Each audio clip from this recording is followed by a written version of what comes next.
नमस्ते बच्चों। ये आपका हिंदी का एग्ज़ाम है, मिड टर्म, जो 13 तारीख को हुआ था। तो आज हम इसका सॉल्यूशन करेंगे। इसमें आपके 4 पार्ट हैं, 4 पार्ट में पेपर डिवाइड है, तो उसके हिसाब से पेपर हम सॉल्व करना चालू करते हैं। अब पहला क्वेश्चन है, नीचे लिखे गए अपठित गद्यांश को पढ़कर उस पर आधारित प्रश्नों के उत्तर दीजिए। हमें यहाँ पर एक छोटा सा पैराग्राफ दे रखा है, हमें इसको पढ़कर नीचे वाले एमसीक्यू क्वेश्चन को सॉल्व करना है। भारत और विज्ञान का संबंध अत्यंत प्राचीन और गौरवपूर्ण रहा है। वैदिक काल में ही हमारे देश ने गणित, खगोलशास्त्र, चिकित्सा व रसायन जैसे अद्भुत क्षेत्रों में प्रगति की थी। आर्यभट्ट ने शून्य की खोज की और ग्रहों की गति पर महत्वपूर्ण कार्य किए। सुश्रुत एवं चरक ने भी आयुर्वेद और शल्य चिकित्सा को नई ऊंचाइयों पर पहुंचाया।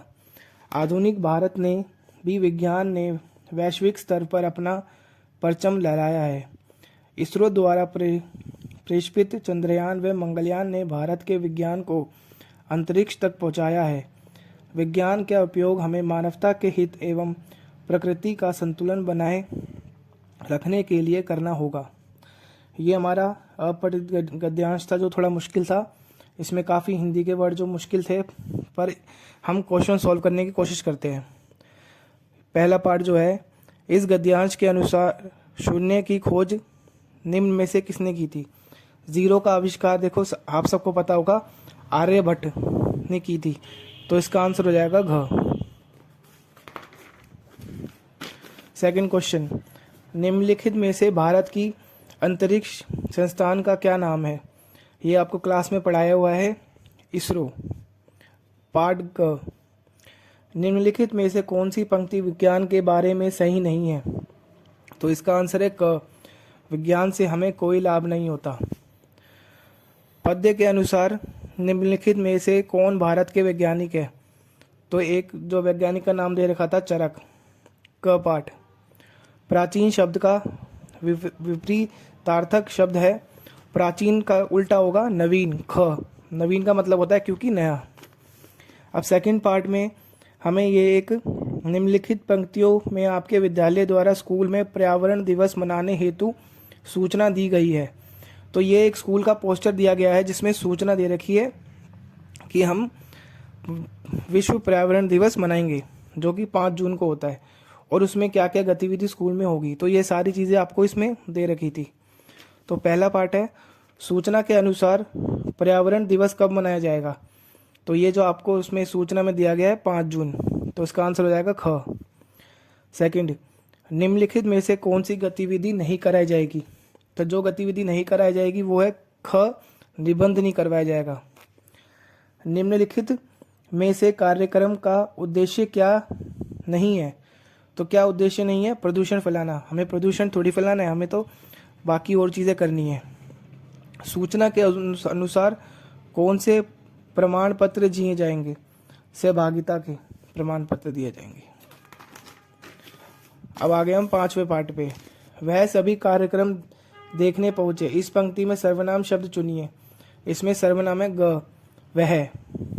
अब हम लेखन वाले पार्ट पे आ गए। नीचे दिए गए चित्र को देखकर व्यक्ति को पहचानिए, वह उनके काम के बारे में वर्णन कीजिए। तो हमें एक डाकिया का चित्र दिया गया है और नीचे हमें शब्द दिए गए हैं। इन शब्दों का इस्तेमाल कर हम कुछ वाक्य बनाएंगे। तो पहला वाक्य हमने बनाया, यह चित्र एक पोस्टमैन डाकिया का है। सेकंड, पोस्टमैन चिट्ठी बांटता है। तीसरा, वह चलकर दूर दूर जाता है। चौथा, वह पार्सल भी देता है।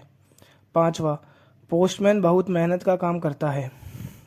अब हम करेंगे अथवा वाला पार्ट। मोबाइल फ़ोन का अपने जीवन में क्या प्रभाव है, वर्णन कीजिए। पहला पार्ट, मोबाइल फ़ोन हमारे जीवन में बहुत उपयोगी है। दूसरा, हम इससे बात कर सकते हैं। तीसरा, यह इंटरनेट चलाने में मदद करता है। चौथा, मोबाइल से हमारा काम आसान हो गया है। पांचवा, लेकिन इसका अधिक उपयोग ठीक नहीं है। क्वेश्चन नंबर 4, निम्नलिखित संकेत शब्दों का प्रयोग कर कहानी को पूर्ण कीजिए। अब हमें यहाँ पे कहानी दी गई है, छोटी सी चालू करी है, हमें इसे पूरा करना है ऊपर दिए गए शब्दों का इस्तेमाल करके। तो रात को देरी से सोने के कारण अगले दिन सुबह मैं देरी से जगा, जिस कारण मुझे विद्यालय पहुंचने में देरी हुई। मैं कॉपी घर पर भूल गया। शिक्षक ने मुझसे कॉपी मांगी, मुझे रोना आ गया। शिक्षक ने मुझे चुप करवाया। अब मैं जल्दी सोऊंगा ताकि अपने सारे काम समय पर कर पाऊँ। ये आपका हो गया स्टोरी पूरी। अब हम करेंगे अथवा वाला पार्ट। मई के दूसरे रविवार को मदर्स डे मनाया गया आता है। अपनी माताजी को मदर्स डे के उपलक्ष्य पर धन्यवाद पत्र लिखिए। तो प्रेषक पता, यहाँ पे आपका पता आएगा। तारीख हमने लिख दी 13 तारीख। अब लिखा है, प्रिय माताजी, आपको मातृ दिवस की बहुत शुभकामनाएं। माँ, मैं इस पत्र के द्वारा आपको धन्यवाद देना चाहता हूँ। आपने मेरे लिए जो कुछ भी किया है उसके लिए मैं आपका बहुत आभारी हूँ। मैं आपको बहुत याद करता हूँ। आशा है आप वहाँ ठीक होंगी। सादर चरण स्पर्श, तुम्हारा बेटा। और नीचे यहाँ पे सबसे नीचे आएगा आपका नाम। अब आगे हमारा व्याकरण वाला पार्ट। 5वां क्वेश्चन है हमारा, निम्नलिखित में से सही कथनों के आगे सत्य है, लिखे हुए गलत कथनों के आगे असत्य है। तो पहला है, उफान शब्द का अर्थ है उबाल, जो कि सही है तो सत्य है। कोयला शब्द का बहुवचन है कोयली, जो कि असत्य है। कोयली नहीं होता कोयलियाँ होता है। अपना काम स्वयं करो में अपना शब्द सर्वनाम है, सत्य है। नवीन शब्द का समानार्थी नया है, सत्य है। पारंपरिक सही वर्तनी शब्द है, ये गलत बात है, सत्य है। क्वेश्चन नंबर 6, सही शब्द से रिक्त स्थान भरिए। पहला पार्ट, रोहित ने अभय को सेब दिया, तो यहाँ पे नहीं आएगा। सेकंड पार्ट, मैं आज विद्यालय गई थी, तो ये कौन सा काल है? ये भूतकाल है, इसके आगे हम लिखेंगे भूतकाल।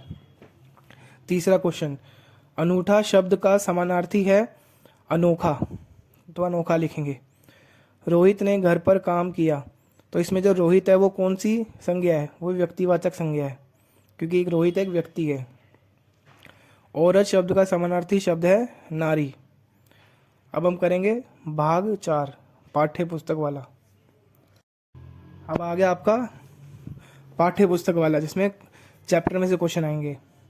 तो 7वां क्वेश्चन है, निम्नलिखित में से किन्हीं 5 प्रश्नों के उत्तर दीजिए। तो हमें कोई भी 5 करने पर हम सारे सॉल्व करेंगे। पहला पार्ट, निम्नलिखित में से सही वर्तनी शब्द चुनिए। तो सही शब्द वाला मैंने लिख दिया आगे। तो सही, कौशल्या सही ऐसे लिखते हैं और आधुनिक ऐसे लिखते हैं, जैसे मैंने लिख के दिखा रखा है। अब आएंगे पेज नंबर 7 पे हम। सेकंड पार्ट, निम्नलिखित में से ऐसी 2 वस्तुओं को छाटे जो आग में जलकर राख हो जाती है। तो पहली है एक लकड़ी और दूसरी चादर या फिर कोयला, कुछ भी लिख सकते हैं आप, क्योंकि दोनों को जलाएंगे तो राख ही होगी। अथवा, लोनपोगार का बेटा शहर जाकर क्यों दुखी था? क्योंकि उसके पास 100 जौ के बोरे खरीदने के पैसे नहीं थे। वह सोच विचारने पर भी हल नहीं निकाल पा रहा था। तीसरा क्वेश्चन, निम्नलिखित 2 शब्दों का वाक्य में प्रयोग कीजिए। अब हमें नीचे 2 शब्द दिए गए हैं, हमें इन्हें वाक्यों में प्रयोग करना है। पहला शब्द है इंतज़ार, मैं बस का इंतज़ार कर रहा हूँ। दूसरा है विजय, भारतीय टीम ने मैच में विजय प्राप्त की। चौथा क्वेश्चन, संचार के किन्हीं 2 साधनों के नाम बताइए। संचार का मतलब होता है कम्युनिकेशन, कि हम लोगों तक अपनी बात कैसे पहुंचा सकते हैं।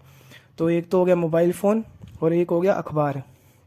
अब अथवा वाला पार्ट करेंगे। अगर पत्र पर सही जगह ना लिखी हो तो क्या होगा? तो वह पत्र गायब हो सकता है या गलत पते पर पहुंच सकता है। 5वां क्वेश्चन, कंवर सिंह को डाकिये का काम क्यों पसंद था? जब वह अपने काम के कारण लोगों के चेहरे पर खुशी देखते थे तब उन्हें मज़ा आता था, इसलिए उन्हें अपना काम बहुत अच्छा लगता था। 8वां क्वेश्चन, फसलों के त्यौहार पाठ में आपको कौन सा त्यौहार भाया और क्यों? और इसमें अथवा वाला पाठ है, ईला की कहानी आपको किस प्रकार प्रेरित करती है? इन दोनों में से आपको कोई भी एक करना था, मैंने दोनों का आंसर नीचे लिख दिए है। फसलों के त्यौहार वाले का आंसर है, मुझे मकर संक्रांति का त्यौहार सबसे ज़्यादा भाया, क्योंकि इस दिन लोग घरों को साफ करते हैं, नए कपड़े पहनते हैं, तिल गुड़ के व्यंजन बनाते हैं। और दूसरे वाले का, ईला की कहानी वाले क्वेश्चन का मैंने आंसर लिखा है, ईला की कहानी हमें संघर्ष करने और हिम्मत ना हारने के लिए प्रेरित करती है। अब हम आगे 8वें पेज पे, जिस पे है 9th क्वेश्चन। क्या आपको कुम्मी की तरह मशीन द्वारा पढ़ाई करनी है या शिक्षकों की मदद द्वारा? तो विस्तार में लिखिए। इसका आंसर है, मुझे शिक्षकों की मदद से पढ़ना पसंद है। मशीन सिर्फ जानकारी दे सकती है, पर वह शिक्षक की तरह नहीं पढ़ा सकती। शिक्षक हमारे सवालों को समझते हैं और हमारी मुश्किलों को दूर करने के लिए अलग अलग तरीके बताते हैं।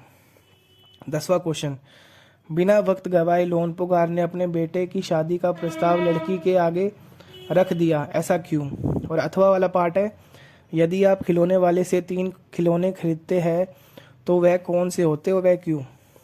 इन दोनों में से आपको कोई एक करना था। मैंने दोनों के आंसर नीचे लिख दिए।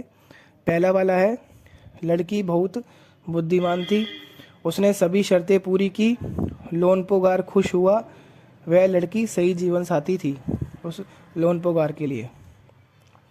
सेकंड क्वेश्चन है, मैं एक गुड़िया, तलवार और विमान खरीदता। ये बेटे आपके सारे क्वेश्चंस के आंसर है। ये आपका हिंदी का पेपर का सॉल्यूशन था। अगर आपको वीडियो दोबारा देखनी है तो आप वीडियो दोबारा देख सकते हैं। और पढ़ाई लिखाई पे ध्यान दीजिए अपना। ये तो आपका मिड टर्म था, अभी आपको आगे फाइनल टर्म की भी तैयारी अच्छे से करनी है। उसके लिए आप सबको ऑल द बेस्ट, एंड ऐसे ही पढ़ते रहिए और आगे बढ़ते रहिए। धन्यवाद।